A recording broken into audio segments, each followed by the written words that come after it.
और शाह, शर्म तो आती होगी आपको अपने कर्तव्यों पर, शर्म आती होगी आपके मीडिया पर, आपको शर्म आती है आप जैसे प्रधानमंत्री पर, आप जैसे गृह मंत्री और आप जैसी सरकार पर जो ईवीएम के माध्यम से जीतती है।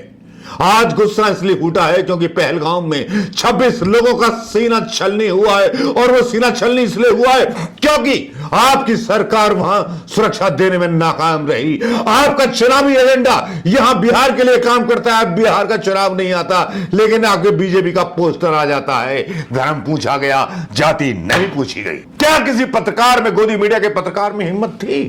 ये बड़ी बड़ी लाइनें छाप कर दे दी गई, धर्म पूछ करके मारा गया, धर्म पूछ करके मारा गया, जाति पूछ करके मारा नहीं गया। बिहार में जातिगत राजनीति को लेकर के तुम्हारा ये जो एक चल रहा है प्रोपेगेंडा, क्या हिंदुस्तान बर्दाश्त करेगा? क्या उन 26 परिवार के लोग बर्बाद, मतलब इस शर्मनाक हरकत को क्या कहेंगे जिन्होंने अपने 26 बच्चे खो दिए, जिसमें मुसलमान भी थे, जिसमें हिंदू भी थे। फैमिलियां बनी और सोशल मीडिया, शुक्र हो भगवान तेरा, हे भगवान बजरंगबली, जय श्री राम, तेरा शुक्र हो कि सोशल मीडिया पर कम से कम सच्चाई चली आती है। मीडिया जो चलाने की कोशिश करता है वो उसके मुंह पे थूक खुद गिरने लगा है आजकल।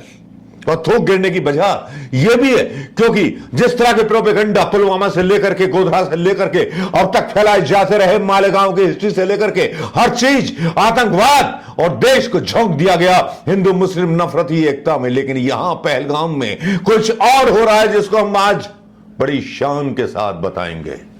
और वो शान इसलिए भी जरूरी है दोस्तों क्योंकि हिंदू मुस्लिम भाई भाई ये नारा कश्मीर से निकल करके आया है।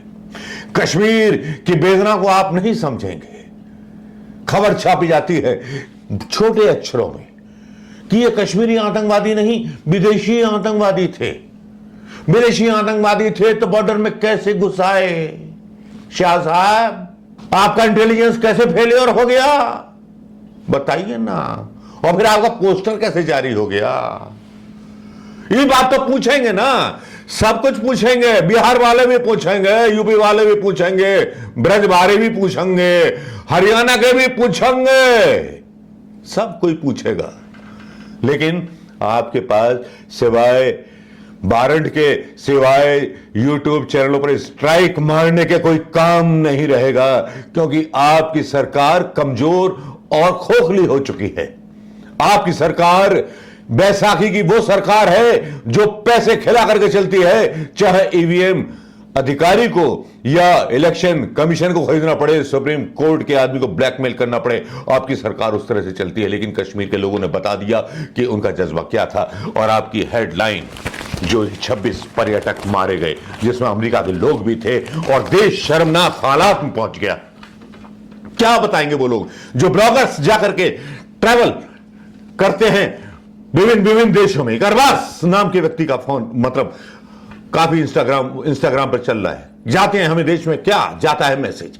यह केवल इलेक्शन के लिए किया गया है क्योंकि यहां अगर मैं आपको बताऊं तो दोस्तों प्रतिक्रियाएं ऐसी आ रही हैं। ANI न्यूज की स्मिता प्रकाश की तो धज्जियां उड़ा रहे हैं सोशल मीडिया पर लोग। इस जैसी बेकार औरत जब अमित शाह उतरता है वहां पर तब म्यूट कर दिया जाता है वीडियो, पब्लिक के रिएक्शंस को दिखाया नहीं जाता।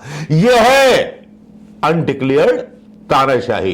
इंदिरा गांधी जी ने तो डिक्लेयर की थी तानाशाही या इमरजेंसी, लेकिन यह अनडिक्लेयर्ड तानाशाही है जो अवैध चुनावों से जीती जाती है, अवैध चुनावों से सत्ता पाई जाती है। यह है वो गुंडागर्दी। लेकिन दोस्तों यहां मैं आपके सामने कुछ वीडियो डाल रहा हूं, इनको जरा ध्यान से और दिल से सुनिएगा। कश्मीर से आवाज आई हिंदू मुस्लिम भाई भाई। यह वीडियो सुनने के बाद हिंदू भाई भी विचलित हो जाएंगे क्योंकि अमरनाथ की यात्रा अभी होनी है। कई उत्तर प्रदेश के मेरे भी रिश्तेदारों ने अमरनाथ की यात्रा का रजिस्ट्रेशन कराया है। दिल में दर्द उठता है, हुंक उठती है। 26 लोगों की मौत हुई है और सरकार का अभी तक जेडी वेंस इवेंट चालू है। क्या आपको नहीं लगता कि इस देश में कोई हिंदुओं की सुनने वाला है? बात यह कहेगी कि नाम पूछ करके मारा गया, लेकिन यहां ये वीडियो कुछ और बात कर रहे हैं। देखिए इन वीडियोस को, लगातार एक वीडियो उन कश्मीरी और भाइयों का है जो भारत का अभिन्न हिस्सा हैं, वो हिस्सा जिसमें कश्मीरियत में, जिसमें वैष्णो देवी अमरनाथ की कहानियां रची हुई हैं। वैष्णो देवी ले जाने वाले वो मुस्लिम पिट्ठुओं के मालिक जो वैष्णो देवी की यात्रा हिंदुओं को कराते हैं वैष्णो मां तक, वो लोग जो अमरनाथ तक यात्रा कराते हैं हिंदुओं को, उनकी कहानियां, उनका रोजगार हिंदू देवी देवता। क्या बात है।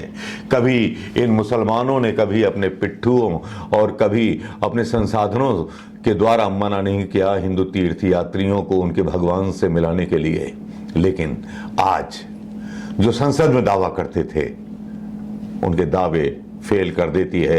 हिंदुस्तान की जनता है, सब जानती है। सुन लीजिए वीडियो, अमित शाह जी सुन लीजिए, मोदी जी सुन लीजिए, आपके गोदी मीडिया के मुंह पे तमाचा है हिंदुस्तान के उस कश्मीर की जनता का और महाराष्ट्र की इस बिटिया का। सुन लीजिए।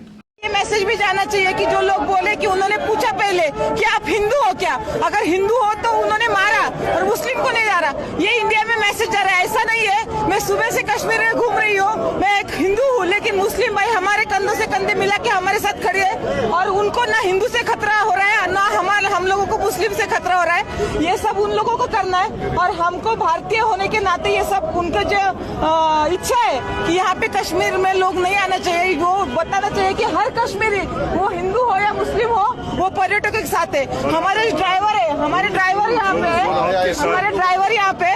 जब ये हो गया तो हम डर गए क्योंकि घर से फोन आने लगे। यहाँ पे तो हमारा फोन भी नहीं लगता, यहाँ पे अलग सिम कार्ड लेना पड़ता है पोस्टपेड, तो घर वाले पैनिक हो रहे थे। तो भाई ने हमें बोला कि एक बार हम हमारी जान दे देंगे लेकिन आपके जान को कुछ खतरा नहीं होने देंगे। ये भाईचारा है, ये इंडिया का, भारत का भाईचारा आबाद रहना चाहिए, भारत अखंड रहना चाहिए, ऐसा हमें लगता है। आवाज दो, आवाज दो।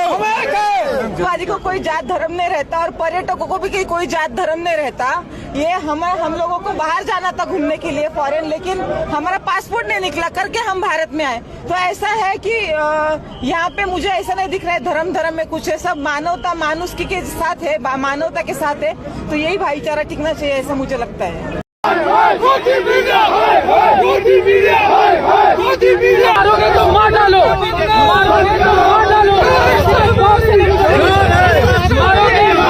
मुस्लिम का सीन नहीं है, ये इंसानियत का कत्ल है। उन्होंने वहाँ से क्या किया, हम बोल रहे थे मतलब अमन से रहना चाहिए, ये वहाँ से उनको इशारा कर रहे हैं कैमरा बंद कीजिए। उन्होंने वहाँ पे लाइव कट किया और जैसे हमने बात खत्म की वो बोल रहा है चलो फिर से कीजिए। ये सरासर गलत है। मैं 100 किलोमीटर काट के आया इधर जज करने के लिए। कश्मीर से आवाज आई, कश्मीर से आवाज आई, Republic TV, Republic TV, Republic TV.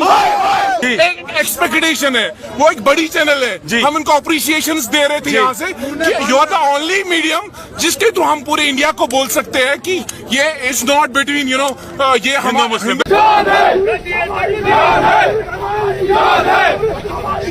ये वीडियोस सुनने के बाद आपको समझ में आ गया होगा कि अर्नब गोस्वामी जिस तरह का वहां क्रिएट करना चाहते थे माहौल, वो उसके मुंह पे उल्टा तमाचा पड़ा, उसके मुंह पर उल्टा तमाचा पड़ा, बल्कि सरकार के मुंह पर उल्टा तमाचा पड़ा। और आज ये कहते हुए मुझे काफी शर्म महसूस हो रही है कि सरकार इतने गंदे हथकंडों पर उतर आई कि हिंदू मरवादी है। वो कौन विदेशी लोग थे, अभी तक गिरफ्तार क्यों नहीं हुए? इंटेलिजेंस फेलियर हुआ है तो अमित शाह इस्तीफा दीजिए, विपक्ष के नेता राहुल गांधी भी इस्तीफा दें। मैं सारे नेताओं के इस्तीफे की मांग करता हूं। देश में अब सरकार होगी तो जनता की होगी, किसी ना विपक्ष की होगी ना किसी होगी, सारी पार्टियां मिली जुली है। अभी तक ना कोई पार्टी निकल करके आई है, ना किसी पार्टी ने जमीन पर उतर करके विरोध जताया है, और ना गृह मंत्री का इस्तीफा मांगा गया है। तो मैं इसको क्या समझूं? मिला जुला गेम ही हो सकता है, और क्या हो सकता है? जनता परेशान है, ये समझ लीजिए आप लोग। और जनता इतनी परेशान है, एक तो टैक्स से परेशान है, और जब हिंदू मुस्लिम की बात आती है, मैं भी पिछले दिनों अपने गांव गया था, वहां मुसलमान ज्यादा हैं, आते हैं, आना जाना होता है, हिंदू मुस्लिम दावतें होती हैं। वहां बीजेपी की सरकार है, बीजेपी का एमएलए है, लेकिन वहां अब भी इतनी नफरत नहीं है, अभी मोहब्बत है। लेकिन ये जो हुआ उन 26 परिवारों के साथ, जिसमें हिंदू भी मारे गए, मुसलमान भी मारे गए, और इसको ये कहकर के प्रचारित किया गया कि धर्म पूछ करके मारा गया। मेरी इस बात पर आपत्ति है कि मीडिया इस बात को लेकर के जहर क्यों घोल रहा है पूरे देश में। क्या दंगे फैलवाने क्या कोशिश की जा रही है, या फिर सुप्रीम कोर्ट इस बात का इंतजार कर रहा है कि ऐसे मीडिया पर पाबंदी न लगाई जा सके। इतना ही कहूंगा, वतन परस्ती में मैं शायद तुमको मैं पागल लगूं। सेकुलर हूं, सेकुलर को गालियां मिलती रहती हैं बीजेपी के और संघी लोगों के द्वारा, लेकिन मैंने सीखा है कि देश को एक रखें। हम उस देश में रहते हैं जिस देश में गंगा बहती है, और इसके अलावा कुछ नहीं। हम गांधी के देश के हैं तो हमें घमंड होता है जब भी कहीं जाते हैं दूसरे देशों में, लेकिन आज दुख का विषय है, बहुत दुख का दोस्तों। नमस्कार, जय हिंद।